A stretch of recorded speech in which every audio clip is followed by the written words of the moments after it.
Yeah. 2 killed and several injured in horrific accident on Diamond Public Road. Man shot multiple times in Linden. Government considering expanding Because We Care cash grant. In the region, Cuba's president slams social media hatred after protests, and Argentina receives 3.5 million COVID doses from the US to fight the pandemic. Greetings and welcome to another edition of Channel 2 Headline News Update. I am Bibi Bacchus. Thank you for joining us. Police are investigating a fatal accident on Diamond Public Road. More from Esther Sobers.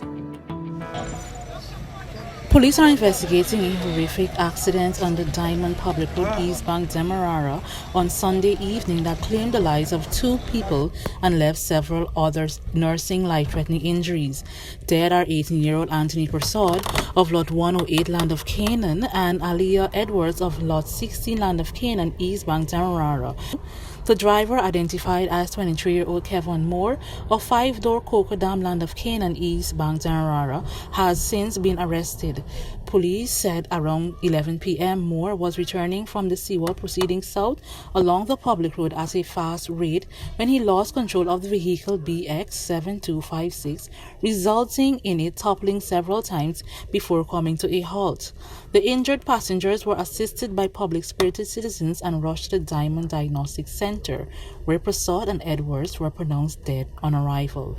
The police report indicated that passengers 23-year-old Jesse Wizard, 20-year-old Joel Wizard, and 18-year-old Dari Gonzalez, 18-year-old Valencia George, and 17-year-old Shane Argyle, all of Land of Canaan, were treated and sent away. However, the remaining passengers who received life-threatening injuries were transferred to the Georgetown Public Hospital Accident Unit. They are 18-year-old Sabrina Corlett, who suffered an open fracture dislocation to the right ankle as well as head injuries. 18-year-old Seth Abrams suffered deep abrasion injuries to his right leg, 17-year-old who suffered head injuries and chest contusions, and 16-year-old who suffered severe head injuries and is listed in a critical condition. A breathalyzer test was conducted on the driver, which revealed he had 0.039 and 0.037 micrograms of alcohol in his breath. He remains in custody assisting with investigations. For Channel 2 Headline News, Esther Sobers. Thanks, Esther. Police are investigating a fatal accident that occurred on Sunday around 3:45 p.m. on the number 3 Public Road, West Coast, Berbice, which claimed the life of a young educator. Dead is 20-year-old Nathaniel Lidra, a teacher at Blackbush Polder Secondary School and of Lot 195, Mabicuri North, Blackbush Polder, Quarantine, Berbice. Enquiries disclosed that motor jeep PTT 5255, driven by 68-year-old Tara Chan Balgobin of Monrepo, East Coast, Demerara, was proceeding west along the public road, while motorcycle CK 370, driven by Ladra, was proceeding in the same direction behind the motor jeep. It is alleged that the motor jeep stopped and made a sudden U-turn from the southern to the northern side. The motorcyclist, on seeing this, swerved north to avoid a collision, but despite his effort, he collided with the front right side of the said motor jeep. As a result of the collision, the motorcyclist fell, receiving multiple injuries to his body. He was picked up in an unconscious condition by public-spirited citizens and taken to the Fort Wellington Hospital, where he was seen and examined by a doctor on duty who pronounced him dead. The driver of the motor jeep was administered a breathalyzer test, but there were no evidence of alcohol in his breath. He remains in custody, assisting with the investigations. The body is presently at the Anthony's funeral parlor, awaiting a post-mortem examination. One person was killed and another was injured after being shot multiple times during a visit to Linden. Esther Sobers has that story. Police are investigating a shooting incident on Saturday night at Sunflower Street in Wismar, Linden, in which a 23-year-old man and his companion was injured. Dead is Delroy Mackenzie of Roxton Burnham Gardens, Georgetown. The injured man has been identified as Calvin Daly. According to Daly, he and Mackenzie left Georgetown to visit a female friend in Linden and arrived at about 9 p.m. On arrival, they went to a popular food outlet to purchase a meal. The now dead man was then given direction by his female friend via cellular phone to join a boat at the boat landing. Upon arrival at the Wismar shore, the deceased contacted the woman via cellular phone, where he was told to walk up the road through Sunflower Street. They proceeded to a bridge, then through a short cross street. Mackenzie then received another phone call from the woman, who told him to turn around because she was sending a silver wagon for them. They walked out of the street and saw the car. As Mackenzie approached the car to open the back door, a man opened the front passenger door and started to shoot at him, while another man opened fire as well. Daly ran for cover, leaving Mackenzie behind. The shooters then drove away. Mackenzie was discovered motionless on the ground with several gunshot wounds. He was taken to the Linden hospital complex but was pronounced dead on arrival. Daly received 2 gunshot wounds on his left and right lower shoulders. He was taken to Linden hospital complex, where he was admitted and subsequently transferred to the Georgetown Public Hospital Corporation for surgery. The Ghana Police Force says it does not immediately know who the suspected shooters are. However, on Sunday around 3:30 p.m., a party of police on patrol duty in the vicinity of the area known as Blue Lake came upon a fully burned silver grey Fielder wagon motor car on the southern side of the Blue Lake access road. The said vehicle is suspected to be the one used in the alleged murder of Delroy Mackenzie and attempted murder of Calvin Daly. Investigations are ongoing. For Channel 2 Headline News, Esther Sobers. Thanks, Esther. Don't go away after the break. Government considering expanding cash grant and Ministry of Health reviewing COVID-19 protocols.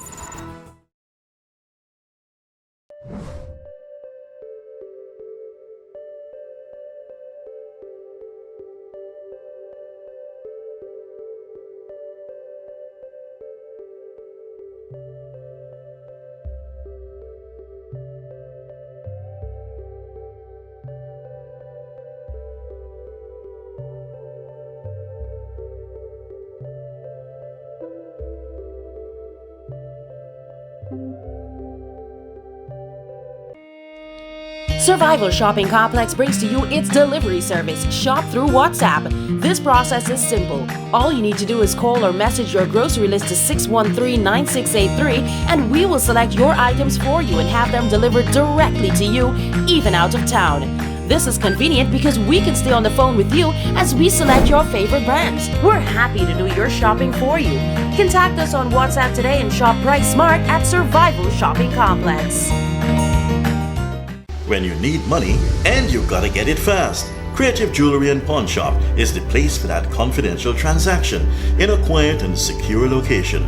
You'll get the highest value per pennyweight for your gold and also enjoy the lowest interest rates and longest payback period too. Yes, for that instant transaction to solve a pressing financial problem. That Creative Jewelry and Pawn Shop, 46 Boyle Place, that's between the Ministry of Housing on Brick Dam and White Castle Fish Shop. Be your first and only choice. Creative Jewelry and Pawn Shop, safe and sound, solid and secure, always there for you.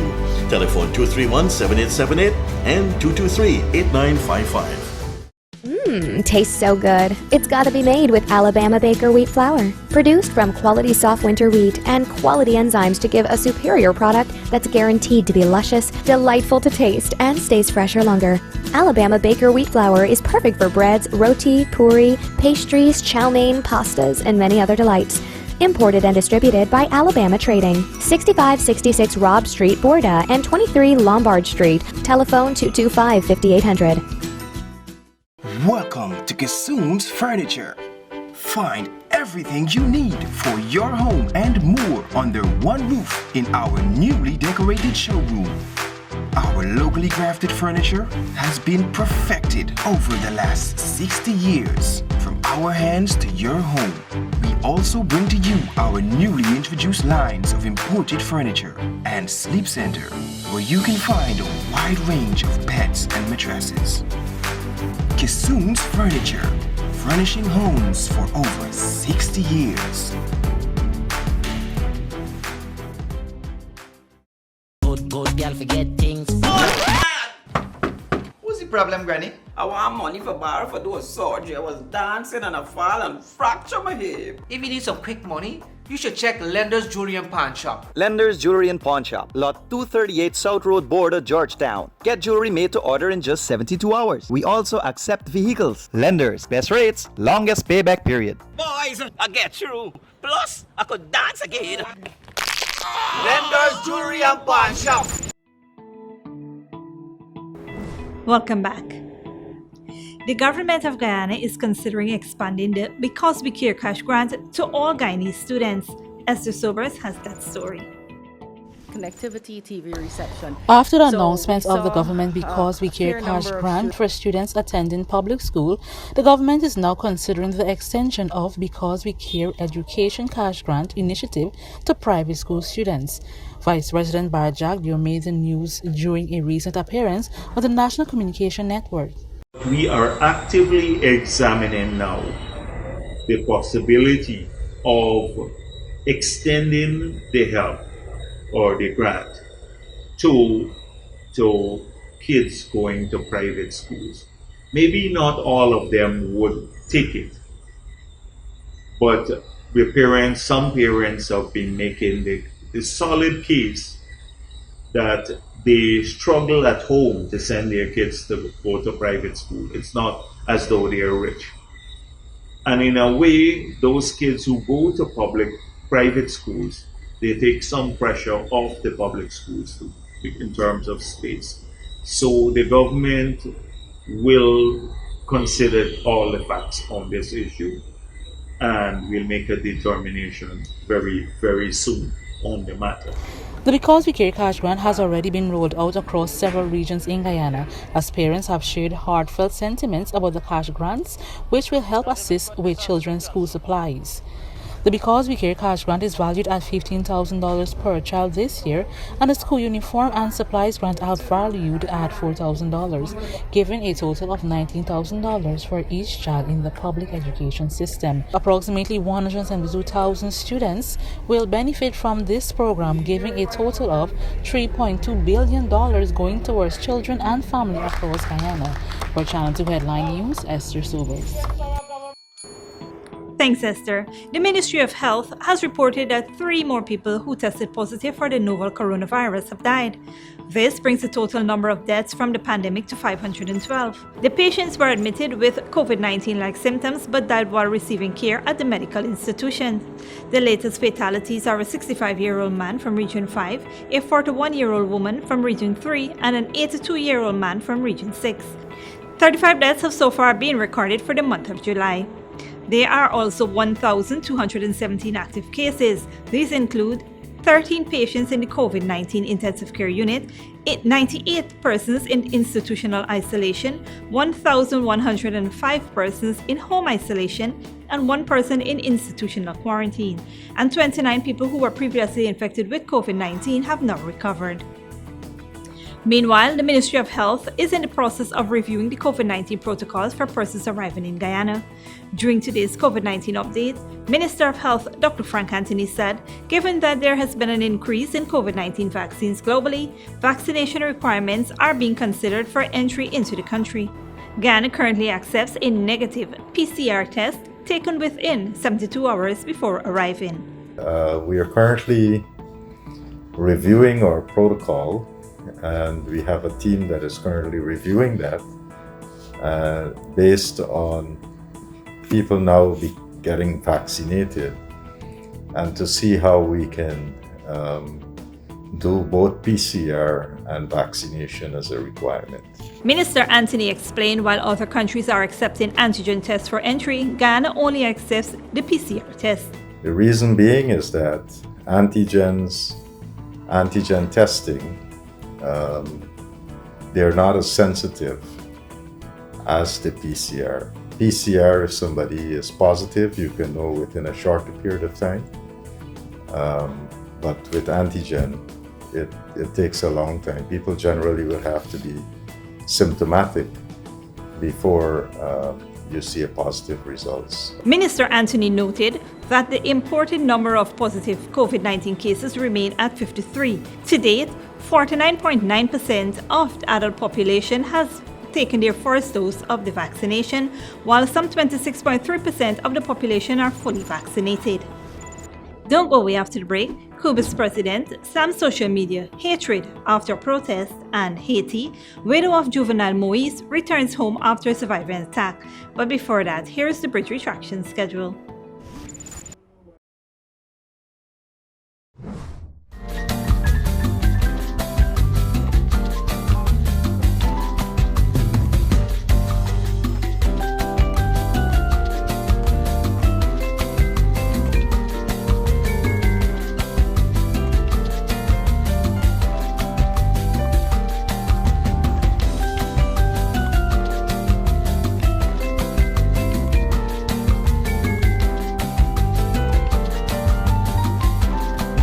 good girl forget things. What's the problem, Granny? I want money for borrow for those surgery. I was dancing and I fall and fracture my hip. If you need some quick money, you should check Lender's Jewelry and Pawn Shop. Lender's Jewelry and Pawn Shop, lot 238 South Road Border, Georgetown. Get jewelry made to order in just 72 hours. We also accept vehicles. Lender's, best rates, longest payback period. Boys, I get through. Plus, I could dance again. Lender's Jewelry and Pawn Shop. Welcome to Kissoon's Furniture. Find everything you need for your home and more under one roof in our newly decorated showroom. Our locally crafted furniture has been perfected over the last 60 years. From our hands to your home, we also bring to you our newly introduced lines of imported furniture and sleep center, where you can find a wide range of beds and mattresses. Kissoon's Furniture, furnishing homes for over 60 years. For decades, milk has remained the same. Until now.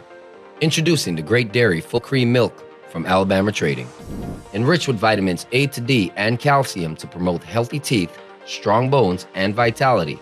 Great Dairy Milk is delicious and fortified to encourage healthy cell growth within the body. No wonder it's the #1 brand of milk produced in Ireland.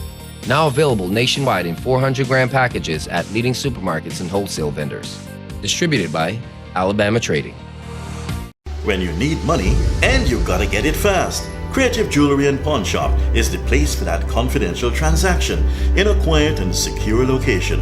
You'll get the highest value per pennyweight for your gold and also enjoy the lowest interest rates and longest payback period too. Yes, for that instant transaction to solve a pressing financial problem. That Creative Jewelry and Pawn Shop, 4-6 Boyle Place, that's between the Ministry of Housing on Brickdam and White Castle Fish Shop, be your first and only choice.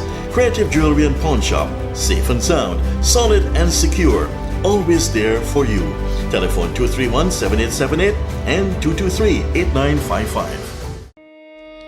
Survival Shopping Complex brings to you its delivery service, Shop Through WhatsApp. This process is simple. All you need to do is call or message your grocery list to 613-9683 and we will select your items for you and have them delivered directly to you, even out of town. This is convenient because we can stay on the phone with you as we select your favorite brands. We're happy to do your shopping for you. Contact us on WhatsApp today and shop Price Smart at Survival Shopping Complex. Welcome back. Now we take a look at news in the region and around the world. The widow of Haiti's assassinated president has returned home after treatment in the U.S. for gunshot wounds. Al Jazeera's Daniel Schimler reports. Martine Moïse has returned to Haiti after receiving treatment in the United States for wounds sustained during the assassination of her husband, President Jovenel Moïse, earlier this month. The interim Prime Minister, Claude Joseph, met her at the airport. It's still not clear whether he'll continue to run the country or who ordered the killing. They cannot destabilize me. The plot is very big. There are many people involved. Do not create confusion about the clues. If you want, let them assassinate me or continue the investigation until its conclusion. More than 20 Colombian mercenaries allegedly carried out the killing, most of whom were captured. 3 were killed. In this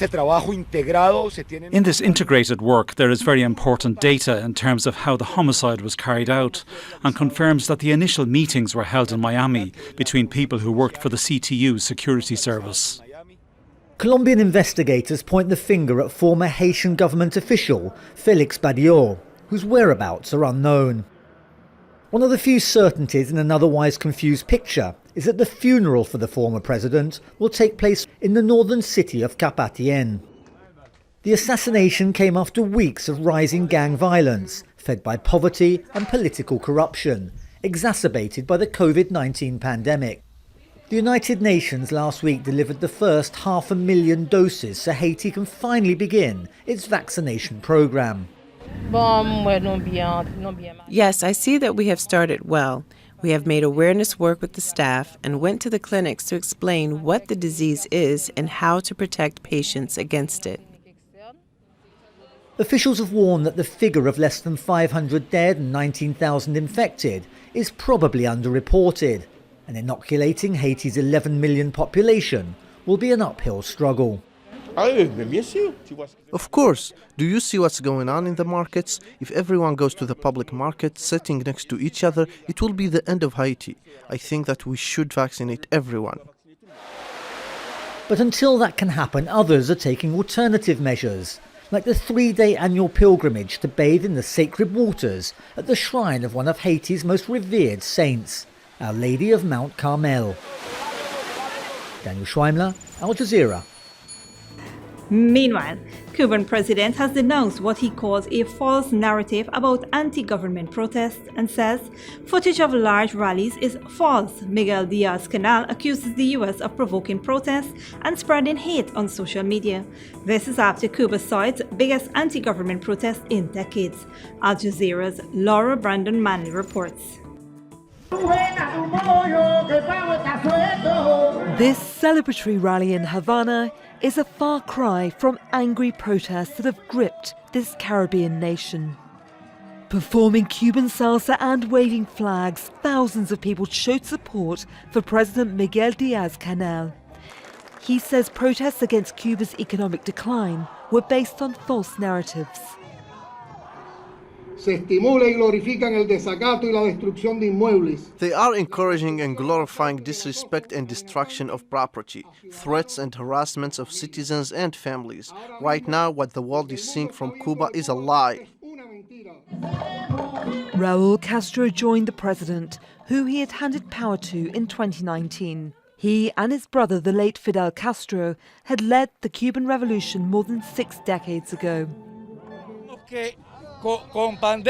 Pandemic or no pandemic, we have to defend this revolution. We have to defend what is ours. In the words of Miguel Diaz-Canel, he made it clear to the whole world that this revolution will not be overthrown. A week ago, a wave of protests hit 40 Cuban cities, the biggest in decades. People are calling for liberty, freedom, and down with the dictatorship. They galvanised in their thousands over shortages of goods and the government's handling of a surge in COVID-19 infections. Scores of people were arrested. Almost 2,000 kilometres north in Washington, D.C., protesters showed solidarity outside the Cuban embassy. My grandmother left in 1970 with every expectation of going back, and because of the dictatorship in Cuba, we have not been afforded that opportunity. Those calls were echoed among the large Cuban-American population in Florida. US President Joe Biden called Cuba a failed state and showed no sign of lifting economic sanctions. The country now seems divided between 2 camps. Those who blame the government on widespread shortages of food and medicine, and those who don't want to lose their socialist revolution. They blame 60 years of crippling sanctions for their economic woes. Laura Manley, Al Jazeera. And finally, the United States has sent 3.5 million doses of Moderna COVID-19 vaccines to Argentina, the largest donation so far to Latin America. Al Jazeera's Daniel Schmiller reports. This is just what Argentina said it needed. Millions more doses of the vaccine to fight COVID-19.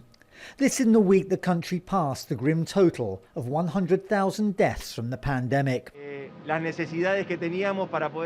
Our government and our president have decided, working with various laboratories, that we will get the vaccines we need to effectively put an end to this nightmare pandemic.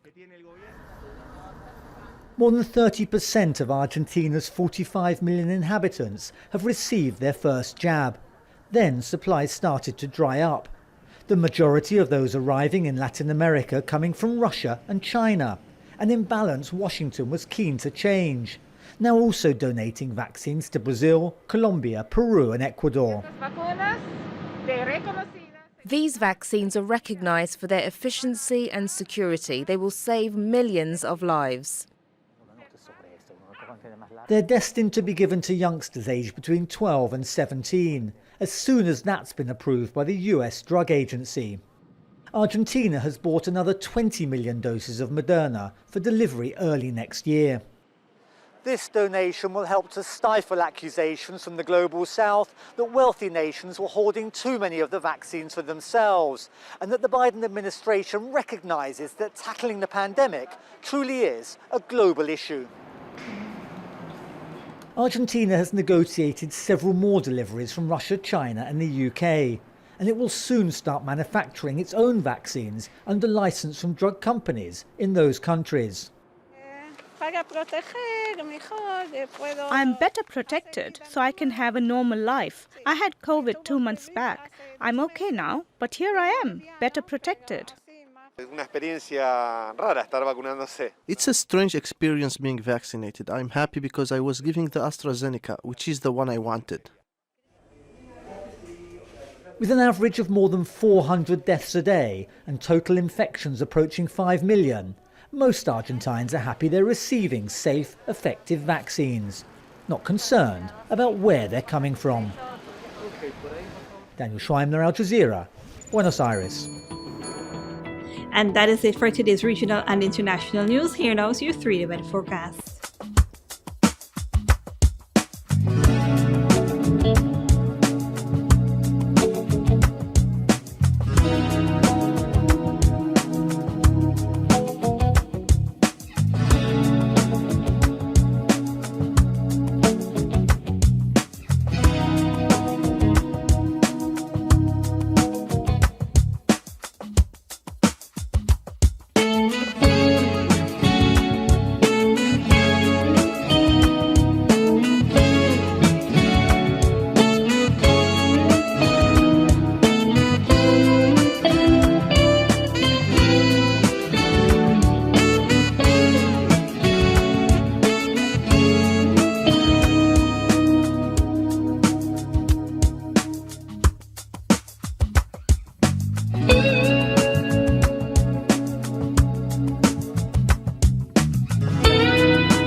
That's all for this edition of Channel 2 Headline News Update. Tune in on Tuesday at 7 p.m. for another episode. Be sure to subscribe, like and follow us on Facebook and YouTube. Until then, stay safe and take care.